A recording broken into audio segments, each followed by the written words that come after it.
അപ്പോൾ എല്ലാവർക്കും നമസ്കാരം. പുതിയൊരു വീഡിയോയിലേക്ക് സ്വാഗതം. ഇന്ന് ഞാൻ ജസ്റ്റ് കുറച്ച് പ്രൈസ് ആക്ഷൻ റിലേറ്റഡ് ആയിട്ടുള്ള കാര്യങ്ങൾ നിങ്ങൾക്കൊന്ന് കാണിച്ചു തരാം. ആൻഡ് ഇൻട്രസ്റ്റിംഗ് ആയിട്ട് വളരെ സിമ്പിൾ ആയിട്ടുള്ള പ്രൈസ് ആക്ഷൻ ഫോളോ ചെയ്താൽ തന്നെ എങ്ങനെ നമുക്ക് ബെറ്റർ ആയിട്ട് മാർക്കറ്റിനെ ട്രാക്ക് ചെയ്യാം എന്നുള്ളതാണ് എൻ്റെ വീഡിയോ. കഴിഞ്ഞ ഫ്രൈഡേ നിങ്ങൾക്ക് എല്ലാവർക്കും അറിയാം, മാർക്കറ്റ് നല്ല രീതിയിൽ മൂവ് ചെയ്ത മീൻസ് താഴോട്ട് വന്നൊരു ദിവസമായിരുന്നു ഫ്രൈഡേ വന്നിട്ട് അതൊന്ന് പോസ് ചെയ്തു മാർക്കറ്റ്. അപ്പോൾ എങ്ങനെയാണത് പ്രൈസ് ആക്ഷൻ ഫോളോ ചെയ്ത് വന്നത് എന്നുള്ള സിമ്പിളായുള്ള ഒരു കാര്യമാണ് ഇന്ന് നിങ്ങൾക്കൊന്ന് കാണിച്ചു തരാമെന്ന് ഞാൻ വിചാരിക്കുന്നത്. അപ്പോൾ ബേസിക്കലി നിങ്ങൾക്ക് ഇപ്പോൾ എൻ്റെ സ്ക്രീനിൽ കാണാൻ പറ്റുന്നത് ട്രേഡിംഗ് വ്യൂവിൻ്റെ ചാർട്ടാണ്, നിഫ്റ്റിയുടെ ചാർട്ടാണ്. നിഫ്റ്റിയുടെ ലൈൻ ചാർട്ടും അതുപോലെ തന്നെ നിഫ്റ്റിയുടെ ക്യാൻഡിൽ സ്റ്റിക്ക് ചാർട്ടുമാണ് രണ്ട് സ്ക്രീനിലായിട്ടുള്ളത്. എനിക്ക് ഒത്തിരി ഇഷ്ടമുള്ളൊരു ചാർട്ടാണ് ലൈൻ ചാർട്ട് എന്ന് പറയുന്നത്. എനിക്ക് ഫീൽ ചെയ്തിട്ടുള്ളത് ലൈൻ ചാർട്ട് ഒത്തിരി അണ്ടർ റേറ്റഡ് ആയിട്ടുള്ള ചാർട്ട് എന്നാണ്. ബേസിക്കലി എനിക്ക് ലൈൻ ചാർട്ട് നോക്കുന്ന സമയത്ത് എനിക്ക് പെട്ടെന്ന് തന്നെ ട്രെൻഡ് ഏതാണ് എന്ന് ഐഡൻറ്റിഫൈ ചെയ്യാൻ പറ്റുന്നുണ്ട്. യൂഷ്വലി വളരെ ഈസിയാണ്. ക്യാൻഡിൽ സ്റ്റിക്കിനെക്കാളിലും നമുക്ക് ഒരു ട്രെൻഡ് ഐഡൻറ്റിഫൈ ചെയ്യാൻ വേണ്ടി ഈസിയാണ്. കാരണം ക്ലോസ് ഇൻഫർമേഷൻ മാത്രമാണ് ലൈൻ ചാർട്ടിലുള്ളതല്ലേ. അപ്പോൾ അതുകൊണ്ട് തന്നെ ആ ക്ലോസ് ഇൻഫർമേഷൻ വെച്ചിട്ടുള്ള പോയിന്റ്സ് വെച്ച് മാത്രമായിരിക്കും ലൈൻ ചാർട്ട് പ്ലോട്ട് ആവുക. എന്നാൽ ക്യാൻഡിൽ സ്റ്റിക്ക് അങ്ങനെയല്ല, ക്ലോസ് ഇൻഫർമേഷൻ മാത്രമല്ല, അല്ലാതുള്ള ഇൻഫർമേഷനും ക്യാൻഡിൽ സ്റ്റിക്കിനകത്ത് കാണും. കുറച്ചും കൂടെ ഇൻഫർമേഷൻ ക്യാൻഡിൽ സ്റ്റിക്കിനകത്തുണ്ട്. എനിക്ക് പക്ഷേ വളരെ ഈസി ആയിട്ട് ട്രാക്ക് ചെയ്യാൻ ഫീൽ ചെയ്തിട്ടുള്ളത് ലൈൻ ചാർട്ടാണ്. ഞാൻ യൂഷ്വലി ലൈൻ ചാർട്ടും ക്യാൻഡിൽ സ്റ്റിക്കും എൻ്റെ രണ്ട് സ്ക്രീനുകളിൽ ഇട്ടിട്ടായിരിക്കും ട്രേഡ് ചെയ്യുക. ചിലപ്പോൾ അത് ഫ്യൂച്ചറിൻ്റെ ചാർട്ടും ആയിരിക്കും നിഫ്റ്റിയുടെ. ബേസിക്കലി ഞാൻ നിഫ്റ്റി മാത്രമേ ട്രേഡ് ചെയ്യുന്നുള്ളൂ. നിഫ്റ്റി എന്നുള്ള ഒരു ഇൻഡെക്സ് മാത്രം എടുത്ത് ട്രേഡ് ചെയ്യാനുള്ള കാരണം എന്ന് വെച്ച് കഴിഞ്ഞാൽ, നമ്മളിപ്പോൾ ഒരു ഇൻഡെക്സിനെ ഒരുപാട് കാലമായി ട്രേഡ് ചെയ്യുന്നു എന്ന് വിചാരിച്ചോളൂ. ഒരൊറ്റ ഇൻഡെക്സ് മാത്രമേ ചെയ്യുന്നുള്ളൂ, വേറെ ബാക്കിയുള്ള ഇൻഡെക്സോ ബാക്കിയുള്ള സ്റ്റോക്കോ ഒന്നും ചെയ്യുന്നില്ലെങ്കിൽ നമുക്ക് ആ ഇൻഡെക്സിൻ്റെ ബിഹേവിയർ മനസ്സിലാക്കുക വളരെ ഈസി ആയിരിക്കും. കാരണം ട്രേഡിങ്ങിൽ വിജയിക്കാൻ വേണ്ടി നമുക്ക് 10,000 ഇൻസ്ട്രുമെന്റിലൊന്നും പോയി ട്രേഡ് ചെയ്യേണ്ട കാര്യമില്ല. 5-6 ഇൻസ്ട്രുമെന്റിനകത്തും പോയി ട്രേഡ് ചെയ്യേണ്ട കാര്യമില്ല. ഒരൊറ്റ ഇൻസ്ട്രുമെന്റിൽ നന്നായിട്ട് നമുക്ക് ട്രേഡ് ചെയ്യാൻ പറ്റിക്കഴിഞ്ഞാൽ തന്നെ അത് വിന്നിങ് ആണ്. കാരണം ഒറ്റ ഇൻഡെക്സിൽ നമ്മൾ കണ്ടിന്യൂസ് ആയിട്ട് അത് മാത്രം ഫോക്കസ് ചെയ്തുകൊണ്ടിരുന്നാൽ നമ്മുടെ വിന്നിങ് പ്രോബബിലിറ്റി കൂട്ടാനുള്ള ചാൻസ് ഉണ്ട്. കാരണം ഓരോ ഇൻഡെക്സിനും, അല്ലെങ്കിൽ ബാങ്ക് നിഫ്റ്റി ആവട്ടെ ഫിൻ നിഫ്റ്റി ആവട്ടെ, അതിനെല്ലാം ഒരു ബിഹേവിയർ ഉണ്ട്. അത് നകത്ത് പ്ലേ ചെയ്യുന്ന ആൾക്കാരുടെ ബിഹേവിയർ ആയിരിക്കും അത് റിഫ്ലക്റ്റ് ചെയ്യുക. അത് നമുക്ക് കുറച്ചും കൂടെ ഈസി ആയിട്ട് റീഡ് ചെയ്യാൻ പറ്റും. അതുകൊണ്ടാണ്. അപ്പോൾ എന്തായാലും നമുക്ക് ടോപ്പിക്കിലോട്ട് വരാം. ഈ പ്രൈസ് ആക്ഷൻ എങ്ങനെയാണ് സംഭവിച്ചിരിക്കുന്നതെന്ന് ജസ്റ്റ് ഒന്ന് കാണിച്ചു തരാം. പ്രൈസ് ആക്ഷൻ നമ്മൾ ഇവിടെ നോക്കുവാണെങ്കിൽ, വളരെ സിമ്പിളായിട്ട് നോക്കുകയാണെന്നുണ്ടെങ്കിൽ, 9:15 മാർക്കറ്റ് ഓപ്പൺ ആയി. 9:15 ഓപ്പൺ ആയ മാർക്കറ്റ് 9:15 ഓപ്പൺ ആക്കുമ്പോൾ ഈ ക്ലോസ് ബേസ്ഡുള്ള ചാർട്ടിൽ നോക്കുമ്പോൾ നിങ്ങൾക്ക് മനസ്സിലാവും. ക്ലോസ് ബേസ്ഡ് ആയിട്ടുള്ള ചാർട്ടിനകത്ത് 9:15 ക്ലോസ് ചെയ്തേക്കുന്നത് 289 എന്ന് പറയുന്ന ലെവലിലാണ് ക്ലോസ് ചെയ്തേക്കുന്നത്. 289 9:15 സ്റ്റാർട്ട് ചെയ്ത 5 മിനിറ്റ് ക്യാൻഡിലാണിത്. റൈറ്റ് സൈഡിലെയും 5 മിനിറ്റ് ക്യാൻഡിലാണ് ഉള്ളത്. 5 മിനിറ്റ് ക്യാൻഡിൽ. പക്ഷേ അത് ക്ലോസ് ചെയ്തേക്കുന്നത് 25287, അറൌണ്ട് 25287 289 ആ ഒരു റേഞ്ചിലാണെങ്കിലും ആക്ച്വലി അതിൻ്റെ ലോ ഒത്തിരി താഴെ വരെ വന്നിട്ടുണ്ട്. കണ്ടോ, ലോ എന്ന് പറയുന്നത് 25243 വരെ വന്നിട്ടുണ്ട് ലോ. അതുകൊണ്ട് തന്നെ നെക്സ്റ്റ് ഇവിടെ നമ്മൾ ക്ലോസ് ബേസിൽ നോക്കുമ്പോൾ ശരിക്കും പറഞ്ഞാൽ ഈ ക്ലോസിനെ അത് ചെറുതായിട്ട് ബ്രേക്ക് ചെയ്യുന്നുണ്ടെങ്കിൽ പോലും ശരിക്കും അതൊരു ബ്രേക്ക് അല്ല. കാരണം ക്ലോസ് ലോ ബേസ്ഡ് ആയിട്ടുള്ള ക്ലോസ് ഇവിടെ 241 ആണ്. ഇവിടെ ക്ലോസ് ബേസ്ഡ് ആയിട്ടുള്ള ക്ലോസ് വന്നിരിക്കുന്നത് 286 ആണ്. അപ്പോൾ ലോയെ ബ്രേക്ക് ചെയ്തിട്ടില്ല. അതുകൊണ്ട് അതൊരു പ്രൈസ് ആക്ഷൻ ബേസിൽ ഒരു ക്ലോസ് അല്ല. എന്നാൽ കുറച്ചുകൂടെ ഫ്രണ്ടിലോട്ട് പോകുമ്പോൾ നിങ്ങൾക്ക് കാണാം, ഇവിടുത്തെ ഈ ക്ലോസിനെ ഏകദേശം ക്ലോസ് ബേസ്ഡിൽ ഇത് ബ്രേക്ക് ചെയ്തിട്ടുണ്ടെന്ന് കാണാം. പക്ഷെ അതൊരു ഫാൾസ് ബ്രേക്ക് ഔട്ട് ആണ്. എന്തുകൊണ്ടെന്ന് വെച്ച് കഴിഞ്ഞാൽ, സിംപ്ലി നമ്മൾ ഈ റേഞ്ച് എന്ന് പറയുന്നത് അറൌണ്ട് 25 എക്സാക്ട് നോക്കാം. എക്സാക്ട് എന്ന് പറയുന്നത് 25310 ആണ്. എന്നാൽ ഇവിടെ നോക്കുകയാണെങ്കിൽ മനസ്സിലാവും, ആ ഒരു സമയത്ത് ക്രിയേറ്റ് ചെയ്തിരിക്കുന്ന ഹൈ എന്ന് പറയുന്നത് 25318 ആണ് ഹൈ എന്ന് പറയുന്നത്. എന്താ, ഇവിടെ 25318 ആണ് അതിൻ്റെ ഹൈ വന്നിരിക്കുന്നത്. 25318 ക്ലോസ് ബേസിൽ ഇത് ക്രോസ് ചെയ്തിട്ടുണ്ടോ എന്ന് നമുക്ക് ഇവിടെ നോക്കിയാൽ മനസ്സിലാക്കാം. ഇവിടുത്തെ ക്ലോസ് വന്നിരിക്കുന്നത് 25315 25315 ഇതിൻ്റെ ക്ലോസ് വന്നിരിക്കുന്നത്. മോളിൽ നോക്കുമ്പോൾ നിങ്ങൾക്ക് മനസ്സിലാക്കാം. ഞാൻ കഴ്സർ അങ്ങോട്ട് മൂവ് ചെയ്ത് കഴിഞ്ഞാൽ അത് ചേഞ്ച് ആവും. അതുകൊണ്ടാണ് ഞാൻ കഴ്സർ അങ്ങോട്ട് മൂവ് ചെയ്യാത്തത്. മുകളിൽ സ്ക്രീനിൽ വന്നിരിക്കുന്ന വാല്യൂ കാണുമ്പോൾ നിങ്ങൾക്ക് മനസ്സിലാവും. വൈറ്റിൽ എഴുതി കാണിച്ചിരിക്കുന്ന വാല്യൂ, ലെഫ്റ്റ് ടോപ്പ് എൻഡ് സൈഡിലുള്ള വാല്യൂ നോക്കുമ്പോൾ മനസ്സിലാവും 25315 ആണ്. അപ്പോൾ അതായത് ഇതിൻ്റെ ഹൈ ഇതിൻ്റെ ഹൈ ആയ 25318 അത് ബ്രേക്ക് ചെയ്തിട്ടില്ല. ശരിക്കും പറഞ്ഞാൽ ഇത് ഇവിടെ ഒരു ക്ലോസ് ബേസ്ഡ് ആയിട്ടുള്ള ബ്രേക്ക് ഔട്ട് എന്നുള്ളതിനേക്കാളിലും അതിൻ്റെ ഹൈയെ ബ്രേക്ക് ചെയ്യാതെ നെക്സ്റ്റ് ക്യാൻഡിൽ സംഭവിച്ചിരിക്കുന്നത് നിങ്ങൾ നോക്കുക. നെക്സ്റ്റ് ക്യാൻഡിലിൽ ഇവിടെ ഇത് ഈ ഒരു ലെവലിൽ വരുമ്പോൾ ഈ ഒരു ലെവല് ഇവിടെ വന്നിരിക്കുന്ന ലെവലുണ്ടല്ലോ, ഈ വന്നിരിക്കുന്ന ലെവലായ 25318 ശരിക്കും ഒരു ഫോൾസ് ബ്രേക്ക് ഔട്ട് കാണിച്ചിട്ട് അത് ക്ലോസ് ബേസ്ഡിൽ അതിൻ്റെ പ്രീവിയസ് ഹൈയെ ബ്രേക്ക് ചെയ്യാതെ താഴോട്ട് വരാനുള്ള ടെൻഡൻസിയാണ് കാണിച്ചത്. നെക്സ്റ്റ് ക്യാൻഡിൽ നിങ്ങൾ നോക്കുമ്പോൾ മനസ്സിലാവും. അതായത് 945 ക്യാൻഡിൽ നോക്കുമ്പോൾ മനസ്സിലാവും.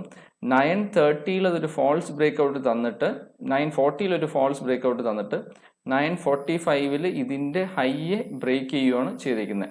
അപ്പോൾ അതൊരു കൺഫർമേഷൻ ആയിട്ട് എടുക്കാം. കാരണം ഇവിടെ ഒരാൾ എൻട്രി ചെയ്യുവാണെങ്കിൽ, ഒരു പൊസിഷൻ എൻട്രി ചെയ്യുവാണെങ്കിൽ അയാൾക്കുള്ള റിസ്ക് വളരെ കുറവാണ് അല്ലേ. 25294 എന്നുള്ളൊരു റേഞ്ചിൽ കയറുകയാണെന്നുണ്ടെങ്കിൽ അയാൾക്ക് ഉള്ള റിസ്ക് എന്ന് പറയുന്നത് ഒരു അറൗണ്ട് ഒരു 30 പോയിന്റ്സ് അല്ലെങ്കിൽ 20-25 പോയിന്റ്സ് ഒക്കെ ഉള്ളൂ റിസ്ക്. ആ റിസ്കിൽ അയാൾക്ക് എൻട്രി ചെയ്യാം. ആ കറക്റ്റ് റിസ്കിൽ എൻട്രി ചെയ്താൽ കാണാൻ പറ്റും ഒത്തിരി വലിയ രീതിയിൽ പ്രോഫിറ്റ് ബുക്ക് ചെയ്യാനുള്ള പോസിബിലിറ്റി ഇവിടെ ഉണ്ടായിരുന്നു എന്നുള്ളത്. അത് നമുക്ക് കൺഫർമേഷൻ തരുന്നുണ്ട്. ഇത് മുന്നോട്ട് പോകുന്ന സമയത്ത് ശരിക്കും ഇവിടുത്തെ റെസിസ്റ്റൻസിൽ ശരിക്കും സെല്ലേഴ്സ് വന്നു. ആ സെല്ലേഴ്സ് മാർക്കറ്റിനെ താഴോട്ട് അടിച്ചു. അതൊരു കൺഫർമേഷനാണ്. വേണമെങ്കിൽ ഒരു കൺവിക്ഷനായിട്ട് അത് ഒരു എൻഷുർ ചെയ്യാനായിട്ട് നമുക്ക് വേണമെങ്കിൽ ഈ ഒരു ലോയെ ഒരു ബ്രേക്ക് ചെയ്തോ ഇല്ലയോ എന്നുള്ള രീതിയിൽ വേണമെങ്കിലും കൺസിഡർ ചെയ്യാം. കുറച്ചും കൂടെ കൺഫർമേറ്റീവ് ആയിട്ടുള്ള ട്രേഡ് നിങ്ങൾക്ക് എടുക്കണം എന്നുണ്ടെങ്കിൽ ആ രീതിയിൽ വേണമെങ്കിൽ വെയിറ്റ് ചെയ്ത് ചെയ്യാം. ആ വെയിറ്റ് ചെയ്ത് നോക്കുവാണെങ്കിൽ നിങ്ങൾക്ക് മനസ്സിലാവും ലോയെ അത് ബ്രേക്ക് ചെയ്യുന്നുണ്ട്. ബ്രേക്ക് ചെയ്യുന്നത് അറൗണ്ട് ഈ ലെവൽ, അതായത് 10-10 ആവുന്ന സമയത്ത്, 10-10 ആവുന്ന സമയത്ത് അറൗണ്ട് ഈ ലെവലിലാണ് അതിൻ്റെ ലോയെ ബ്രേക്ക് ചെയ്തിരിക്കുന്നത്. പ്രീവിയസിൻ്റെ ലോയെ ബ്രേക്ക് ചെയ്യുന്നത് അറൗണ്ട് 10-10 അല്ലെങ്കിൽ 10-15 ആവുന്ന സമയത്താണ് ശരിക്കും പറഞ്ഞാൽ അതിൻ്റെ ലോയെ ബ്രേക്ക് ചെയ്തിരിക്കുന്നത്. ലോയെ ബ്രേക്ക് ചെയ്ത ഉടനെ തന്നെ ഇത് പിന്നീട് അതേപോലെ തന്നെ താഴോട്ട് പോവുകയാണ്. മാർക്കറ്റ് ബ്രേക്ക് ചെയ്ത് താഴോട്ട് തന്നെയാണ് പോകുന്നത്. ഇടയ്ക്ക് ഒന്ന് പോസ് ചെയ്യാൻ വേണ്ടി ശ്രമിക്കുന്നുണ്ട്. 1030 നിങ്ങൾക്ക് നോക്കിയാൽ കാണാം മാർക്കറ്റ് ഒന്ന് പോസ് ചെയ്യാൻ ശ്രമിക്കുന്നുണ്ട്. പക്ഷേ പോസ് ചെയ്തെങ്കിലും അത് കൺഫർമേഷൻ ഒന്നും തരുന്നില്ല. ചെറിയൊരു ബൗൺസിന് ശേഷം പിന്നെയും മാർക്കറ്റ് താഴോട്ട് തന്നെയാണ് പോകുന്നത്. ഇവിടെ നമ്മളൊരു പ്രൈസ് ആക്ഷൻ നോക്കുന്ന ഒരാൾക്ക് വളരെ ക്ലിയർ ആയിട്ട് ഇതിൽ നിന്ന് മനസ്സിലാക്കാൻ പറ്റും മാർക്കറ്റ് ഫോൾ ചെയ്തുകൊണ്ടിരിക്കുകയാണ്. മാർക്കറ്റ് ഒരിടത്തും പോസ് ചെയ്തിട്ടില്ല, ഒരിടത്തും അതിൻ്റെ ബോട്ടം ഐഡന്റിഫൈ ചെയ്തിട്ടില്ല. ഈ ലെവലിലൊക്കെ തന്നെ നോക്കുവാണെങ്കിൽ ഒരു 945-950 ശേഷമുള്ള ലെവലിൽ നോക്കുമ്പോൾ പ്രൈസ് ആക്ഷൻ മനസ്സിലാക്കുന്ന ഒരാൾക്കാണെങ്കിൽ മനസ്സിലാവും മാർക്കറ്റ് ഇൻ കണ്ടിന്യൂസ് ഫ്രീ ഫോളിലാണ്. ഏതുവരെ കണ്ടിന്യൂസ് ഫ്രീ ഫോളിലാണ്? ഏകദേശം ഈ ലെവൽ വരെ 11 മണി വരെ 11:05 വരെ ഈ ലെവലിലൊക്കെ വന്നത് വരെ ഒരു 11:20 11:15 ആ റേഞ്ച് വരെ മാർക്കറ്റ് ഫ്രീ ഫോളിലാണ്. അവിടെ എല്ലാം സംഭവിക്കുന്നത് ലോവർ ലോ ഫോർമേഷൻ ചെയ്തുകൊണ്ടാണ് പോകുന്നത്. ലോവർ ലോയും അതുപോലെ തന്നെ ഹയർ ലോസും മാർക്കറ്റ് ക്രിയേറ്റ് ചെയ്ത് തന്നെയാണ് ഇങ്ങോട്ട് വന്നുകൊണ്ടിരിക്കുന്നത്. വളരെ സ്ട്രോങ് ആയിട്ടുള്ള സെല്ലാണ്. എന്ന് പ്രൈസ് ആക്ഷൻ നോക്കുന്ന ഒരാൾക്ക് മനസ്സിലാവും. കേട്ടുകൊണ്ടായിരിക്കും അല്ലെ ട്രെൻഡ് ഈസ് ഫ്രണ്ട് എന്ന് പറയുന്നത്. അതെ, trend is your friend. But ഏതൊരു ട്രെൻഡ് നിങ്ങളുടെ ഫ്രണ്ടാണ്? ട്രെൻഡ് റിവേഴ്സ് ചെയ്യുന്നതിന് തൊട്ട് മുന്നേ വരെ ട്രെൻഡ് ഡെഫിനറ്റ്ലി നിങ്ങളുടെ ഫ്രണ്ടാണ് അല്ലേ. അപ്പോൾ നമുക്ക് സംഭവിക്കുന്നത് നോക്കാം. ഇവിടെ 11:05 ആയപ്പോൾ മാർക്കറ്റ് ഫ്രീ ആയിട്ട് ഫോൾ ചെയ്ത് ഇവിടെ ഒന്ന് പോസ് ചെയ്തു. മാർക്കറ്റ് ഇവിടെ പോസ് ചെയ്യുന്നതിൽ നിങ്ങൾക്ക് താഴത്തുള്ള വോളിയത്തിൽ നോക്കിയാൽ മനസ്സിലാവും ഇവിടെ ഒരു ഹയർ വോളിയം ക്രിയേറ്റ് ചെയ്തു ഈ ലോയിൽ. പക്ഷെ ഇതൊരു കൺഫർമേഷൻ ആയിട്ടൊന്നും നമുക്ക് പറയാൻ പറ്റില്ല. നമുക്ക് ബൈ എടുക്കണമോ എന്നുള്ള ഒരു കൺഫർമേഷൻ ആയിട്ടൊന്നും പറയാൻ പറ്റില്ല. അത് കഴിഞ്ഞ് മാർക്കറ്റ് മൂവ് ചെയ്യുന്ന നോക്കുക. ഇവിടെ ക്ലോസ് ബേസിൽ 11:15 ആയപ്പോൾ മാർക്കറ്റ് ഒന്ന് ബൗൺസ് ചെയ്ത് ക്ലോസ് ബേസിസിലല്ലാതെ ഇവിടെ ക്യാൻഡിൽ സ്റ്റിക്ക് നോക്കുമ്പോൾ നിങ്ങൾക്ക് മനസ്സിലാവും അത് വളരെ വലിയൊരു വോളറ്റിലിറ്റി ക്രിയേറ്റ് ചെയ്തിട്ടാണ് ബൗൺസ് ചെയ്ത് ആ ലെവലിൽ സ്റ്റോപ്പ് ചെയ്തിരിക്കുന്നത്, അതിൻ്റെ ലോയെ പ്രൊട്ടക്ട് ചെയ്തിരിക്കുന്നത്. അതെന്ന് പറയുന്നത് അറൗണ്ട് 2516 ലെവലിൽ അത് ഒന്ന് ബൗൺസ് ചെയ്തിട്ട് പിന്നെ തിരിച്ചിറങ്ങി വന്ന് നിൽക്കുകയാണ് ക്യാൻഡിൽ. സെല്ലേഴ്സും ബയേഴ്സും തമ്മിൽ വലിയൊരു ടഗ് ഓഫ് വാർ ഉണ്ടായി. ആരും മിന്നിയാത്ത രീതിയിൽ 50%, അതായത് ബയേഴ്സ് മാർക്കറ്റിനെ തിരിച്ചു കയറ്റിയിട്ട് പിന്നെ സെല്ലേഴ്സ് 50% തിരിച്ചിറക്കുകയും ചെയ്തു. അങ്ങനെ ഒരു ടഗ് ഓഫ് വാർ ലെവലിൽ വന്ന് നിൽക്കുവാണ്. അപ്പോൾ യൂഷ്വലി അങ്ങനെ ഒരു ടഗ് ഓഫ് വാർ ലെവൽ വന്ന് നിന്ന് കഴിഞ്ഞാൽ മാർക്കറ്റ് സൈഡ് വേസ് ആവാനുള്ള ചാൻസാണ് കൂടുതൽ. അത് തന്നെ ഇവിടെ സംഭവിച്ചുകൊണ്ടോ മാർക്കറ്റ് സൈഡ് വേസ് ആയി മൂവ് ചെയ്തുകൊണ്ടിരിക്കുകയാണ്. ഇനി സൈഡ് വേസ് ആയിട്ടുള്ള മാർക്കറ്റിൽ പ്രൈസ് ആക്ഷൻ അനുസരിച്ച് ഒരു ബയോ സെല്ലോ വരണമെന്നുണ്ടെങ്കിൽ ബേസിക്കലി അതിൻ്റെ ലോ ആയിട്ടുള്ള ഈ ലെവൽ, അതായത് 25,150 എന്ന് പറയുന്ന ലോയെ ഡിസിസീവ് ആയിട്ട്, 25,150 ആണോ ആക്ച്വൽ ലോ നോക്കട്ടെ, ആക്ച്വൽ ലോ എന്ന് പറയുന്നത് 25,149. 25,149നെ വളരെ ഡിസിസീവായിട്ട് ബ്രേക്ക് ചെയ്യണം, ക്ലോസ് ചെയ്യണം. അതുപോലെ തന്നെ ഇവിടെ ഉണ്ടായിരിക്കുന്ന ഈ ബൗൺസ് എന്ന് പറയുന്നത് 25,214, 21,215 എന്ന് നമുക്ക് റൗണ്ട് ചെയ്യാം. 21,215 എന്ന് പറയുന്ന ഹൈ, ഈ ഹൈനെ 25,215 എന്ന് പറയുന്ന ഹൈനെ ഡിസിസീവായിട്ട് ക്ലോസ് ചെയ്യാനും പറ്റണം. ഇങ്ങനെ പറ്റിയാൽ മാത്രമേ ഇനി മാർക്കറ്റിന് ഒരു ട്രെൻഡിങ് മൂവിന് ചാൻസ് ഉള്ളൂ, അല്ലെങ്കിൽ അതൊരു ട്രേഡിംഗ് ആയിരിക്കും. ഈ ഒരു റേഞ്ചിൽ മാർക്കറ്റ് ട്രേഡ് ചെയ്യാനായിരിക്കും ചാൻസ്. ഇങ്ങോട്ട് നോക്കുമ്പോൾ നിങ്ങൾക്ക് മനസ്സിലാവും മാർക്കറ്റ് ഇതിനൊന്നും ചെയ്യാൻ പറ്റുന്നില്ല, പറ്റാതെ ഇതൊരു ട്രേഡിംഗ് റേഞ്ചിൽ നിൽക്കുകയാണ്. ഏകദേശം ഈ ഒരു ലെവലിൽ വന്നപ്പോൾ മാർക്കറ്റ് ഒന്ന് ട്രൈ ചെയ്തു. അതായത് നേരത്തെ നമ്മൾ കണ്ട ആ ലോ ഉണ്ടല്ലോ, അതായത് 25,149 എന്ന് പറയുന്ന ലോ, ആ 25,149 എന്ന് പറയുന്ന ആ ലോയെ ഒന്ന് ബ്രേക്ക് ചെയ്യാനായിട്ട് ഒന്ന് ശ്രമിച്ചു. അതിൻ്റെ ക്യാൻഡലിൻ്റെ വോളറ്റിലിറ്റിയിൽ അത് ബ്രേക്ക് ചെയ്തു ലോയെ, പക്ഷേ അവിടെ കൺഫർമേഷൻ വന്നിട്ടില്ല. 25,136 വരെ അത് പോയി. പക്ഷേ ഇവിടെ നോക്കുകയാണെങ്കിൽ നിങ്ങൾക്ക് മനസ്സിലാവും, ക്ലോസ് ബേസ്ഡ് ആയിട്ട് നോക്കുമ്പോൾ 25,149 ഇവിടെ നിങ്ങൾക്ക് നോക്കുമ്പോൾ മനസ്സിലാവും 25,149 എന്ന് പറയുന്ന ഒരു ലെവലിൽ തന്നെ ആയിരിക്കും മാർക്കറ്റ് നിൽക്കുക. 25,149 എന്നുള്ള ലെവലിലേ മാർക്കറ്റ് നിന്നുള്ളൂ ക്ലോസ് ബേസിൽ 25,149 എന്നുള്ള ലെവൽ വരെ വന്നിട്ട് അത് ബ്രേക്ക് ചെയ്യാൻ പറ്റാതെ അതിൻ്റെ ആ ക്യാൻഡലിൻ്റെ വോളറ്റിലിറ്റിയിൽ ബ്രേക്ക് ചെയ്തു. പക്ഷേ ക്യാൻഡലിൻ്റെ ക്ലോസ് ബേസിൽ ബ്രേക്ക് ചെയ്യാൻ പറ്റിയില്ല മാർക്കറ്റിന്. അപ്പോൾ ബേസിക്കലി പറ്റിയില്ലെങ്കിൽ എന്താ സംഭവിക്കുക? പറ്റിയില്ലെങ്കിൽ അവിടുന്ന് ബൈയേഴ്സ് ആയിരിക്കും ഉണ്ടാവുക, കുറച്ച് ബൈ ബാക്ക് ആയിരിക്കും ഉണ്ടാവുക. അതുകൊണ്ട് ഒരു ചെറിയൊരു രീതിയിലൊരു ബൈ ഇവിടെ വന്നു, മാർക്കറ്റ് ഒന്ന് ബൗൺസ് ചെയ്യുന്നു എന്നുള്ള രീതിയിൽ ചെറിയൊരു രീതിയിലുള്ള ബൈ വന്നു. പക്ഷേ ആ ബൈ അധികകാലം ഒന്നും നീണ്ടു നിന്നില്ല, അതൊന്നും ജസ്റ്റ് ഒന്ന് കയറിപ്പോയി. അത്യാവശ്യം കയറിപ്പോയത് 25,149 നിന്ന് അത് അറൗണ്ട് ഒരു 60 പോയിന്റ്സോളം മൂവ് ചെയ്തു. 60 പോയിന്റ്സോളം മാർക്കറ്റ് ഒന്ന് മൂവ് ചെയ്തു. അത്യാവശ്യം കുഴപ്പമില്ലാത്ത രീതിയിൽ മാർക്കറ്റ് ഒന്ന് കയറിയതിന് ശേഷം, പക്ഷേ ഈ കയറുമ്പോൾ നിങ്ങൾ മനസ്സിലാക്കുന്ന ഒരു കാര്യം എന്ന് വെച്ച് കഴിഞ്ഞാൽ മാർക്കറ്റ് അത് ബൗൺസ് ചെയ്തിരിക്കുന്ന ആ ഒരു ഹൈയെയോ അതുപോലെ തന്നെ ബൗൺസ് ചെയ്ത് അത് താഴോട്ട് വന്ന് സ്റ്റോപ്പ് ചെയ്തിരിക്കുന്ന ലോയെയോ ക്ലോസ് ബേസിൽ ഇതുവരെ ബ്രേക്ക് ചെയ്തിട്ടില്ല. അതുകൊണ്ട് തന്നെ മാർക്കറ്റ് അങ്ങനെ ബ്രേക്ക് ചെയ്യാത്തത് കൊണ്ട് മാർക്കറ്റ് സൈഡ് വേസ് ആയിട്ട് മൂവ് ചെയ്യാണ്.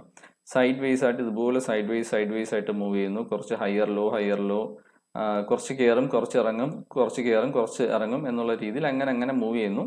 എന്നിട്ട് പിന്നെ ഒരു 230 കഴിഞ്ഞ് കഴിഞ്ഞാൽ ബേസിക്കലി മാർക്കറ്റിൽ പ്രൈസ് ആക്ഷൻ നോക്കാതിരിക്കുന്നതാണ് നല്ലത് എന്നാണ് എൻ്റെ അഭിപ്രായം. കാരണം എന്ന് വെച്ച് കഴിഞ്ഞാൽ ഒത്തിരി പേര് ഇത് ക്ലോസ് ചെയ്യുന്ന പൊസിഷൻസ് കാണും, ഇയർലി എടുത്ത പൊസിഷൻസ് ക്ലോസ് ചെയ്യുന്ന പൊസിഷൻസ് കാണും. അതുകൊണ്ട് തന്നെ മാർക്കറ്റിന്റെ വോളറ്റിലിറ്റി നമുക്ക് പ്രെഡിക്റ്റ് ചെയ്യാൻ പറ്റില്ല, എങ്ങനെ ആയിരിക്കും സംഭവിക്കുക എന്നുള്ള അറിയില്ല. പ്രോഫിറ്റ് ബുക്കിംഗ് ആണോ വരുന്നത്, അതല്ല പൊസിഷൻസ് സ്ക്വയർ ഓഫ് ചെയ്യുവാണോ, ഇൻട്രാഡേയിലുള്ള പ്ലേയേഴ്സ് ആണെങ്കിൽ അവർ ബേസിക്കലി സ്ക്വയർ ഓഫ് ചെയ്യും. അങ്ങനെ ഒരു ടൈം ആയിരിക്കും ഒരു 2:30 ഒക്കെ കഴിഞ്ഞ്, 2:30 അല്ല എക്സാക്ട്ലി ഒരു 3 o'clock ഒക്കെ കഴിഞ്ഞ്. എങ്കിൽ യൂഷ്വലി ഞാൻ എൻ്റെ ട്രേഡുകളെല്ലാം പുതിയ ട്രേഡുകളൊന്നും ഞാൻ 2:30 ശേഷം എടുക്കാൻ നോക്കാറില്ല. ഹീറോ ടു സീറോ പോലുള്ള ട്രേഡ് ചെയ്യുന്ന ആൾക്കാരുണ്ട്, അത് യൂഷ്വലി ആ ഒരു സ്ട്രാറ്റജി ചെയ്യുന്ന ആൾക്കാരുണ്ട്. പക്ഷേ ഞാൻ യൂഷ്വലി അങ്ങനെയുള്ള ട്രേഡ്സ് അധികം ചെയ്യാറില്ല, ഹീറോ ടു സീറോ പോലുള്ള ട്രേഡ്സ് ഒന്നും ചെയ്യാറില്ല. കുറച്ച് നോക്കി ഇൻട്രാഡേയിൽ തന്നെ കുറച്ച് കൺവിക്ഷനോടുകൂടിയുള്ള ട്രേഡ്സ് ആണ് എടുക്കാൻ നോക്കുന്നത്.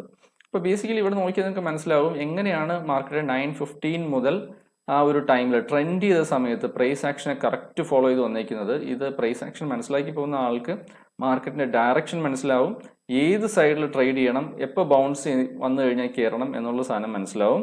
അതുപോലെ തന്നെ മാർക്കറ്റ് പോസ് ചെയ്ത് കഴിഞ്ഞാൽ മാർക്കറ്റ് ട്രെൻഡിങ്ങിൽ നിന്ന് ട്രേഡിങ്ങിലോട്ട് മാറിയതും അയാൾക്ക് മനസ്സിലാവും. ഇവിടെ ഒന്ന് പോസ് ചെയ്ത് ഈ ഒരു വലിയൊരു ക്യാൻഡിൽ ക്രിയേറ്റ് ചെയ്ത് കഴിഞ്ഞപ്പോൾ അവിടെ ഒരു റേഞ്ച് ക്രിയേറ്റ് ചെയ്തു. ഇനി ഒരു റേഞ്ചിനെ ബ്രേക്ക് ചെയ്താൽ മാത്രമേ ട്രെൻഡിങ് എന്നുള്ള രീതിയിലുള്ള ഒരു ട്രേഡിംഗ് സ്ട്രാറ്റജി യൂസ് ചെയ്തിട്ട് കാര്യമുള്ളൂ. അതിന് പകരം അവിടെ വേണമെങ്കിൽ ട്രേഡിംഗ് അല്ലെങ്കിൽ ഒരു റേഞ്ച് ബൗണ്ട് എന്നുള്ള രീതിയിലുള്ള ഒരു സ്ട്രാറ്റജി വേണമെങ്കിൽ യൂസ് ചെയ്യാം. ഇങ്ങനെയുള്ള കൺവിക്ഷൻസ് നമുക്ക് പ്രൈസ് ആക്ഷൻ നോക്കിക്കഴിഞ്ഞാൽ വളരെ ക്രിസ്റ്റൽ ക്ലിയർ ആയിട്ട് മാർക്കറ്റ് തന്നെ കാണിച്ചു തരും. ഇത് വൺ ഓഫ് ദ പസിലാണ്.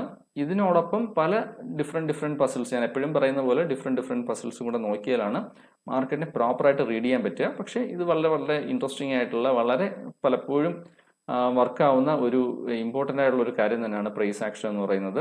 ഡെഫിനറ്റ്ലി മാർക്കറ്റിൽ നമ്മുടെ എൻട്രി ടൈം ചെയ്യാനെല്ലാം പ്രൈസ് ആക്ഷൻ വളരെയധികം ഹെൽപ്ഫുള്ളാണ്. ഡയറക്ഷൻ മനസ്സിലാക്കാൻ, എൻട്രി ടൈം ചെയ്യാനായിട്ട് ഒക്കെ പ്രൈസ് ആക്ഷൻ നമുക്ക് വളരെയധികം സ്യൂട്ടബിൾ ആയിട്ട് യൂസ് ചെയ്യാം, especially for intraday traders. Okay, അപ്പോൾ ഇന്നത്തെ ഈ വീഡിയോയിൽ നിങ്ങൾക്ക് കുറച്ചെങ്കിലും കാര്യങ്ങളെല്ലാം മനസ്സിലായിട്ടുണ്ടാവും എന്ന് ഞാൻ വിചാരിക്കുന്നു.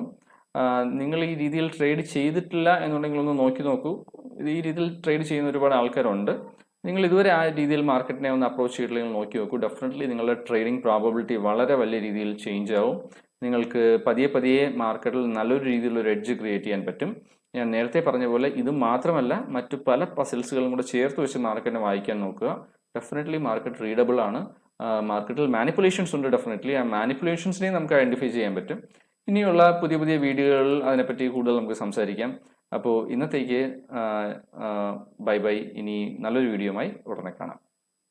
Thank you.